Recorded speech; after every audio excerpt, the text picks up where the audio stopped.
주의 사랑 안에서 살게 하소서. 주만 의지하리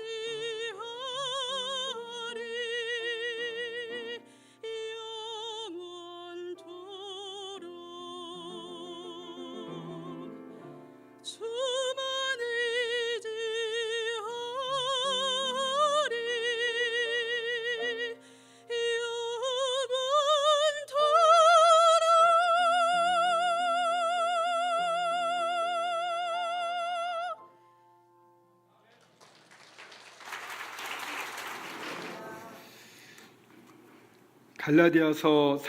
데살로니가전서 3장 4절 우선 보면서 말씀을 같이 나눠봤으면 좋겠습니다. 데살로니가전서 3장 4절입니다.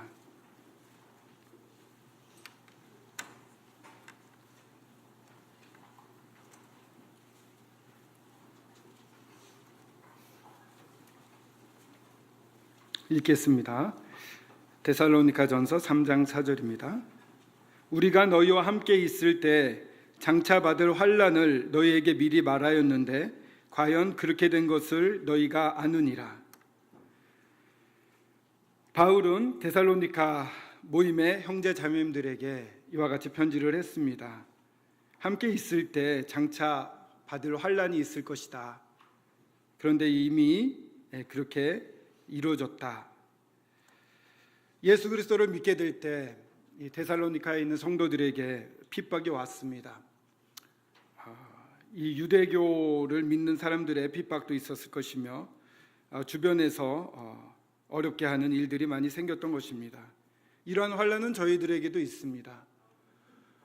예수 그리스도를 믿기 때문에 저희들이 이 세상에서 생활을 하면서 여러 어려움들을 겪을 수 있습니다. 삶 가운데 아무런 어려움이 없다고 하면 제대로 그리스도인의 삶을 살지 않고 있다는 것을 나타낼 것입니다. 또 이 환난은 사회적으로도 일어날 수 있는 부분인데 저희 대한민국을 생각할 경우에 앞으로 여러 환난들이 기다리고 있는 것을 보게 되고 이러한 환난들이 실제로 이루어지게 될 수 있는 가능성이 높아지는 것을 보게 되면서 우려하는 마음이 많이 있습니다. 성도님들도 다 이미 뉴스를 통해 아시겠지만 북한이 9월 9일 북한 시간으로 9시 999더라고요. 열차 999는 아닌데 그런 걸 마친 것 같습니다. 999에 5차 핵실험을 했습니다. 우리나라에게는 커다란 위협이 되죠. 근데 미리 위협이 됐습니다. 1차, 2차, 3차 핵실험을 했을 때 이미 비행기에다 싣고 서울에 떨어뜨리면 한국은 엄청난 피해를 입게 돼 있었기 때문에 이미 한국이 피해권에 들어와 있는 건 사실이었고 북한의 핵 개발 능력이 고도화됐다는 것을 받아들이지 않으려고 하는 미국과 일본, 전 세계를 향해서 계속해서 능력을 고도화시키고 있는 것입니다. 이번에는 좀 더 능력이 셌습니다. 그렇기 때문에 성공한 것으로 보고 있고 또한 여러 미사일에 실을 수 있는 단계로 점차 들어서고 있기 때문에 우리나라뿐만 아니라 일본과 미국에게도 실질적인 위협이 강화되고 있습니다. 왜 북한은 계속 이렇게 할까요? 라는 부분에 이제 저희들의 삶과 연관이 있습니다. 북한과 가장 가까이 있는 나라가 저희 한국이고 이 한반도의 문제가 저희들에게 그대로 영향을 주기 때문입니다. 80년대까지만 해도 한국은 경제적으로 굉장히 발전이 되어서 북한과의 경쟁이 있어서 경제는 한국이 약간 앞섰습니다. 그러나 80년대에는 군사적으로는 아직도 북한이 강했습니다. 근데 90년대 들어오면서 한국이 급속도로 경제 발전을 이루면서 군사적으로도 강화되었습니다. 그러니까 90년대 이후로는 이 경제적인 면과 군사적인 면에서 북한을 압도하기 시작했습니다. 그러니까 북한 입장에서는 가장 걱정스러운 것이 한국으로의 흡수 통일이었습니다. 근데 그것을 막기 위해서는 무언가 경제나 군사적에서 우위에 서야 되는데 가장 빠른 길은 핵 개발이었습니다. 그렇기 때문에 이제는 북한이 핵 개발이 완성이 됐다고 한다면 한국보다도 군사적으로 우위에 서게 됩니다. 자신감을 갖게 되고 더 이상 흡수 통일에 대한 두려움은 없어질 것입니다.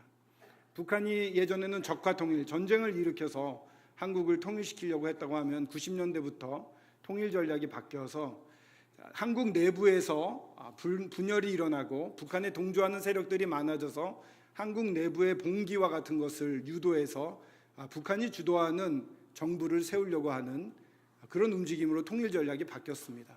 근데 90년대 이후에 군사적으로나 경제적으로 한국이 훨씬 앞섰기 때문에 북한은 그 길을 포기하는 것처럼 보였지만 이제 다시금 그와 같은 길로 들어설 수가 있습니다.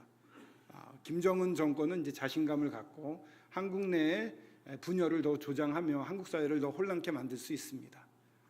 그런 면에서 저희들의 삶은 더욱 어려워질 수도 있고 이 기독교에 대한 핍박은 앞으로 더 심해질 수도 있으며 분열이 심하기 때문에 여러 좌파적인 움직임들도 더 강해질 수 있어서 국가는 더 혼란스러워질 수가 있습니다. 경제 성장이 어려운 가운데도 경제가 어려워질 수 있는 저희들의 삶은 더 나빠지겠죠.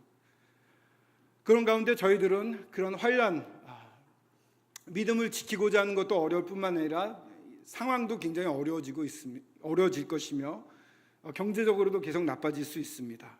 북한의 위협은 날로 더 증강될 것이고 저희들을 굴복시키기 위해서 이것저것 요구를 할 때 한국 정부나 미국 정부는 그거에 끌려갈 수 있는 상황이 이루어지고 있는 것입니다. 그런 가운데 저희들 무엇을 생각해야 될까 돌아보게 되면은 과연 제 믿음이 온전히 굳게 서 있는가를 살펴보게 됩니다. 이 데살로니가 3장 8절을 한번 같이 보시면 이 데살로니가인들에게 미쳐진 이런 환난 가운데 바울은 굉장히 걱정을 했습니다. 이들이 시험을 받아서 믿음에서 떠나지 않을까. 동일하게 지금 저희 대한민국에 살고 있는 서울 북부교회 형제 자매님들도 사회상은 더 어려워질 것입니다. 과연 우리가 믿음 가운데 굳게 서 있는지를 돌아보는 것은 굉장히 의미가 있다고 생각이 됩니다. 8절에 보면 그러므로 너희가 주 안에 굳게 선즉 우리가 이제는 살리라. 데살로니가 교회에 여러 시험하는 자들이 들어오고 교회 진리를 흐트러뜨리고 처음 가졌던 사랑을 잃어버리게 하는 일들이 많이 있었습니다. 바울은 심히 걱정이 되었고 아덴에서 이 디모데를 데살로니가에 보내서 편지를 보내면서 어떤지를 또한 물어봤습니다. 그들을 알아보고 디모데가 돌아왔습니다. 디모데가 돌아와서 하는 말이 6절에 나와 있습니다. 우리가 너희를 간절히 보고자 함과 같이 너희도 우리를 간절히 보고자 한다 하니. 이 데살로니가 성도들은 여전히 사랑 가운데 있었습니다. 그래서 이 바울이 걱정하는 것 이상으로 이 바울을 만나서 교제를 하고 싶어 하고 있었습니다. 이런 모습을 보고 바울은 주 안에 굳게 선즉 너희가 주 안에 굳게 선즉 우리가 이제는 살리라 이렇게 안도를 하고 있습니다. 믿음에 대해서 굳게 서 있는가를 보는데 왜 데살로니가인들의 보고 싶어하는 그러한 사랑의 모습을 보고 믿음에 굳게 섰다고 안심을 하고 있는 것일까요? 저희들의 믿음은 종종 추상적으로 되어서 어떤 행위에 더 빠지기 쉬운 것 같기도 합니다만 뭔가 꾸준히 하거나 열심히 하거나 진정한 믿음의 바탕에 흐르고 있는 것은 바로 사랑인 것입니다. 9절부터 12절까지 이러한 데살로니가 사람들을 향해서 바울이 기도하는 장면, 기도의 내용이 포함되어 있습니다. 한번 읽어보겠습니다. 우리가 우리 하나님 앞에서 너희로 말미암아 모든 기쁨으로 기뻐하니 너희를 위하여 능히 어떠한 감사로 하나님께 보답할까. 너무 기쁨에 넘쳐 있습니다. 걱정을 했고 믿음이 흔들려서 교제권에서 떨어지고 사랑도 식어지고 그렇게 걱정을 했던 이 데살로니가 교회 성도들은 여전히 큰 기쁨 가운데 있었고 보고 싶어하는 사랑이 넘치고 있었습니다. 너무 감사해서 하나님께 어떻게 보답해 드릴까 하고 이렇게 감탄적으로 말하고 있습니다. 질문을 하고 있습니다. 10절에 보시면 주야로 심히 간구함은 기도를 하고 있습니다. 너희 얼굴을 보고 너희의 믿음에 부족한 것을 보충하게 함이라. 믿음에 부족한 것을 보충하려고 기도를 하고 있었습니다. 이어서 기도 내용을 보겠습니다. 하나님, 우리 아버지와 우리 주 예수는 우리 길을 너희에게로 갈 수 있게 하시오며 또 주께서 우리가 너희를 사랑함과 같이 너희도 피차간과 모든 사람에 대한 사랑이 더욱 많아 넘치게 하사. 그렇습니다. 믿음에 부족한 것을 보충하게 하려 함인데 그 내용을 보게 된 즉슨 만나서 사랑이 우리 안에 많은 것처럼 너희들도 피차간의 사랑이 넘치게 하기를 원한다고 말하고 있는 것입니다. 믿음과 사랑은 늘 함께 가는 것입니다. 이 진정한 주님을 향한 사랑이 진정한 믿음을 나타내는 것입니다. 눈에 보이지 않는 하나님을 사랑하는 척도는 눈에 보이는 성도를 사랑하는 것에 있다고 말을 합니다. 하나님에 대한 믿음은 이 사랑으로서 증명이 되는 것입니다. 바울은 심히 원하고 있습니다. 무엇을 원하는가요? 12절에 다시 한번 읽어보면 11절에 하나님 우리 아버지와 우리 주 예수는 우리 길을 너희에게로 갈 수 있게 하시오며 가서 만날 수 있게 해달라는 바람을 하고 있습니다. 교제하고 싶다고 하시는 것입니다. 이 말씀을 왜 묵상하게 되었냐면은 열흘 정도 가까이 이제 출장을 떠나 있었습니다. 근데 참 이제 바쁘고 새로운 환경에 가고 처음 가보는 곳이니까 마음이 이제 들뜨겠죠. 암만 해도 또 일도 익숙하지 않으니까 좀 많이 신경을 빼앗깁니다.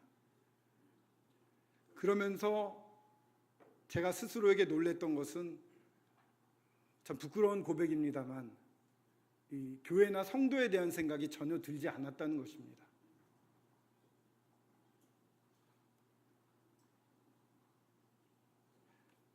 블라디보스톡에 가면은 어떤 형제님이 사무실을 꾸리려고 준비하고 있다는 얘기를 들었었는데 거기에 대해서 알아보지도 않았고 또 돌아오는 편에 캄보디아를 들릴 수가 있었는데 캄보디아에 있는 선교사분과 물론 연락은 취했습니다만 그 전부터 적극적으로 만나려고 하는 마음은 없더라고요. 그러니까 제가 믿음 가운데 굳게 서 있는가를 스스로를 돌아보게 되는데 제가 내린 대답은 저는 믿음 가운데 굳게 서 있지 못하다라는 부분이었습니다. 바울은 정말 보기를 원했고 정말 만나기를 원했고 그들과 함께 교제하기를 원했습니다. 근데 제 마음속에 그런 사랑, 그러한 만나고 싶고 교제하고 싶고 나누고 싶고 하는 마음이 어느새 사라져 있었던 것입니다. 겉으로는 열심히 교회에서 여러 봉사를 하는 것처럼 보이지만 제 마음속에는 진정 믿음 가운데 굳게 서 있지 못했다는 사실을 돌아보게 되었습니다. 어떻습니까, 성도님들? 믿음 가운데 굳게 서 계십니까? 정말 성도님들이 보고 싶으십니까? 바울이 이렇게 애타게 구하는 것처럼 만나고 싶으십니까?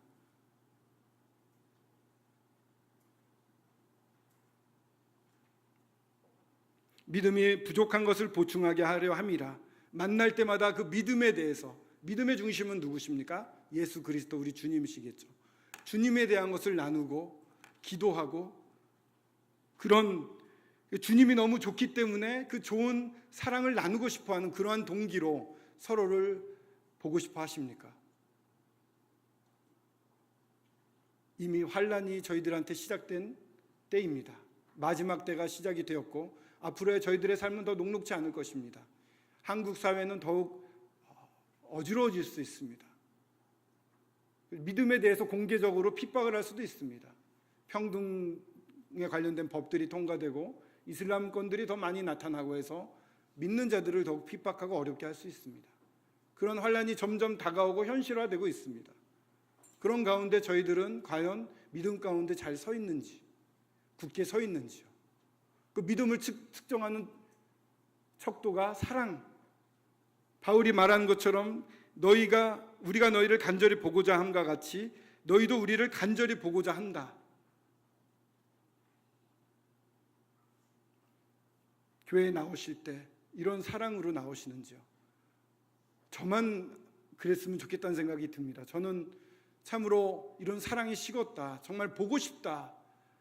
어제도 귀국한 이후에 또 출근을 했습니다. 출근을 했고 청년회가 오후에 저녁 때 있었는데 그 시간까지 사무실에 있었습니다.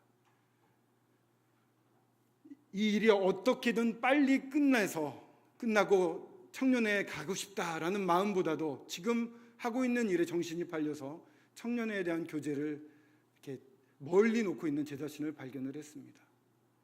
예전에 지금 이즈미 자매님이 여기 한국에 와 계시는데 그 모임의 어떤 자매님은 수요 집회 시간에 가야 되는데 회사에서 잔업 명령이 떨어졌다고 합니다.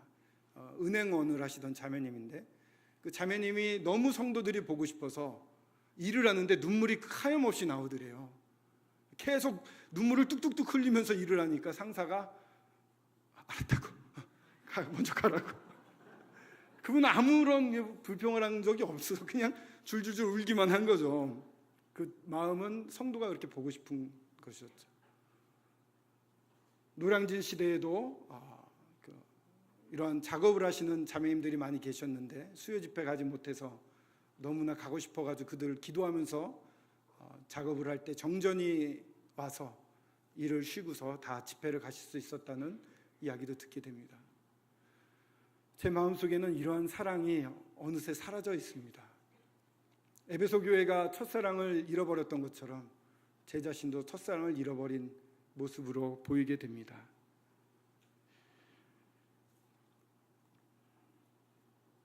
생각을 해보게 됩니다. 데살로니가전서 1장에 보게 되면 이런 말씀이 나오는데 참 이 말씀을 보면서 격려가 되었습니다. 1장 1절에 보면 바울과 실루아노와 디모데는 하나님 아버지와 주 예수 그리스도 안에 있는 데살로니가인의 교회에 편지하노니 은혜와 평강이 너에게 있을지어다. 이 한 구절이 참 마음에 와닿습니다. 바울이 혼자 있지 않더라고요. 바울과 실루아노와 디모데 함께 있었습니다. 혼자 있으니까요, 정말 믿음을 구하는 것도 어렵고 유지하는 것도 어렵습니다.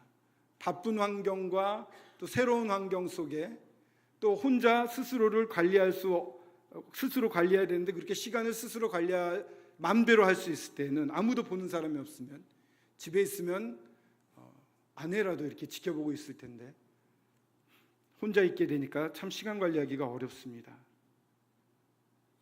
혼자 있는 게 편하신 분들도 많이 계시지 않습니까? 바울과 실루아노와 디모데 함께 있는 모습을 보게 됩니다. 편지를 하는 데살로니가인의 교회도 하나님 아버지와 주 예수 그리스도 안에 있습니다. 제 자신을 돌이켜보면서 먼저 반성하고 바꿔야 될 것은 이와 같이 깊게 교제하는 성도님들을 귀히 여기고 그 교제를 충실히 해야겠다는 것이었습니다. 정말 제 목숨을 주어도 아깝지 않을 성도님들, 형제님들이 제 주변에 있는가를 돌아보게 됩니다. 저를 위해서 생명을 줄 것 같은 분들은 계셔요. 제 착각일지 모르겠습니다. 60대에도 계시는 것 같고 50대에 계시는 것도 같고 40대에도 계시는 것 같고 30대에도 20대도 있는 것 같습니다. 아직 10대는 없는 것 같고요. 근데 저는 과연 그러게 하고 있는가? 마음은 나도 생명을 줄 수 있어. 여기 보시면은 2장 8절에 보시면 우리가 이같이 너희를 사모하여 하나님의 복음뿐 아니라 우리의 목숨까지도 너희에게 주기를 기뻐함은 너희가 우리의 사랑하는 자 됨이라. 사랑한다고 말한다면 목숨까지 주기를 기뻐하는 것이 따르는 것이 될 때 비로소 사랑한다라고 말할 수 있지 않겠습니까? 근데 저는 제가 가지고 있는 100%라고 하면은 그 중에 나눠서 얼마씩만 상대방에게 주지 전체를 준 적은 없는 것 같습니다. 제가 과연 누구를 위해서 제 사랑을, 제 목숨을 다 줄 수 있을까? 저희들 처음 거듭났을 때, 구원받았을 때는 그렇지 않았던 것 같습니다. 주님이 저를 위해서 죽으신 그 사랑이 너무 고맙고 너무 가슴이 꽉 찼기 때문에 그 주님이 사랑하는 이 성도들을 볼 때 천사같이 보였고, 이분들을 위해서라면 내 목숨을 버리는 게 아깝지 않다고 여겼고 그렇게 살았던 것 같습니다. 근데 어느새 그런 것들이 없어졌습니다. 제가 믿음 가운데 굳게 서 있지 않는 것을 발견하게 됩니다.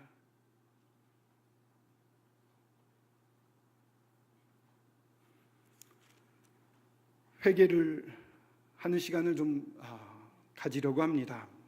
사랑이 없이 살았던 요즘의 삶을 돌아보고 진정 주님의 사랑이 얼마나 큰지 다시 한번 1장 1절에 나와 있는 것처럼 하나님 아버지와 주 예수 그리스도, 그분은 영원 전부터 함께 계셔서 교제하셨던, 서로 사랑하고 서로 세우고 서로 경배를 했던 그런 관계인데 주님에 대해서 더 깊이 알고 싶습니다.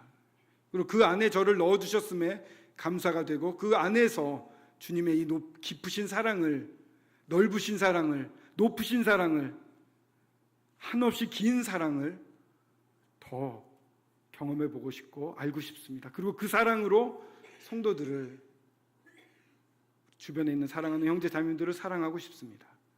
정말 목숨까지 사랑하는 자가 되었으면 좋겠습니다. 이 관계를 중시하고 저를 사랑하는 성도님들에게 더욱 사랑으로 나아가서 더 많은 시간을 최우선적으로 보내려고 하는 마음을 가졌습니다. 바울이 구하듯이 만날 수 있게, 너희에게로 갈 수 있게 하시오며라는 이 기도가 제 기도가 되었으면 좋겠습니다. 그리고 주님을 기다리는 사람이 되었으면 좋겠습니다. 13절에 보시면 3장 13절에 너희 마음을 굳건하게 하시고, 같이 한번 읽어볼까요? 3장 13절입니다. 시작. 너희 마음을 굳건하게 하시고 우리 주 예수께서 그의 모든 성도와 함께 강림하실 때 하나님 우리 아버지 앞에 거룩함에 흠이 없게 하시기를 원하노라.